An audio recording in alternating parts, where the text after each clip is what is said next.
Sir Isaac Newton apple മരത്തിന് ചോട്ടിലിരിക്കുമ്പോൾ apple തലയിൽ വീണു. അങ്ങനെ അദ്ദേഹം ഗുരുത്വാകർഷണ നിയമം കണ്ടുപിടിച്ചു. ചുമ്മാതല്ല അത്രയും വലിയ കണ്ടുപിടുത്തം നടത്തിയത്. ആ സമയത്ത് സ്കൂളിൽ പുസ്തകവും നോക്കിയിരുന്നിരുന്നെങ്കിൽ ഒരു ചുക്കും കണ്ടുപിടിക്കാൻ സാധിക്കായിരുന്നില്ല. അയ്യോ, അച്ഛനെന്ത് പറ്റി? വെടിയുണ്ട പോകും പോലെയാണല്ലോ പോയത്. ആരേലും ഓടിച്ചതായിരിക്കോ?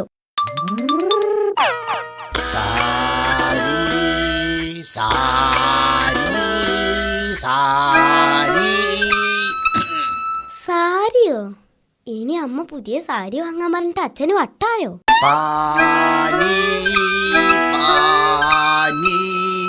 പാനിയോ? പാനി എന്ന് പറഞ്ഞാ വെള്ളം. ഇനിയിപ്പൊ വെള്ളം ചോദിച്ചായിരിക്കോ?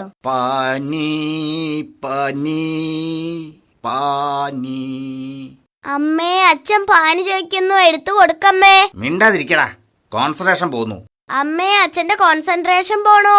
വേഗം വെള്ളം കൊടുക്കൂ. എടാ ടിൻഡു, ഇത് അച്ഛൻ സാധകം ചെയ്യുന്നതാ.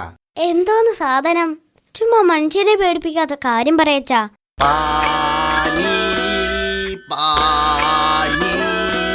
അയ്യോ, പനിയാണോ?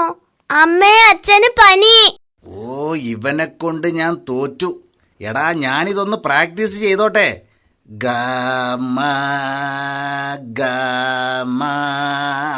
അത് ശരി, ഗാമയാണല്ലേ പ്രശ്നം. അച്ഛാ, വെറും ഗാമയല്ല. ഈ അച്ഛനൊരു ചുക്കും അറിയില്ല. എന്റെ ദൈവമേ, ഒന്ന് മിണ്ടാതിരിയടാ ടിൻഡു. ഞങ്ങളുടെ സ്റ്റാഫ് ഡേ അടുത്ത ആഴ്ചയാ. അച്ഛൻ്റെ സംഗീത കച്ചേരി ഉണ്ട്. അതിനുള്ള പ്രാക്ടീസാ ഇത്. നീ ഇരുന്ന് പഠിച്ചോ.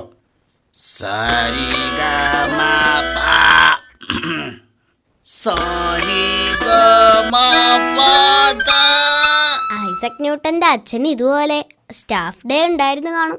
ചുമ്മാതല്ല മരത്തിന്റെ ചോട്ടിൽ ചെന്നിരുന്ന് കളഞ്ഞത്. അച്ഛാ പ്ലീസ് ഒന്ന് നിർത്തി ഈ നിലവിളി. അമ്മേ, അമ്മ ഒന്ന് മുറ്റത്ത് ചെന്ന് നിൽക്കുവോ? അതെന്തിനാടാ അമ്മ മുറ്റത്ത് നിൽക്കുന്നത്?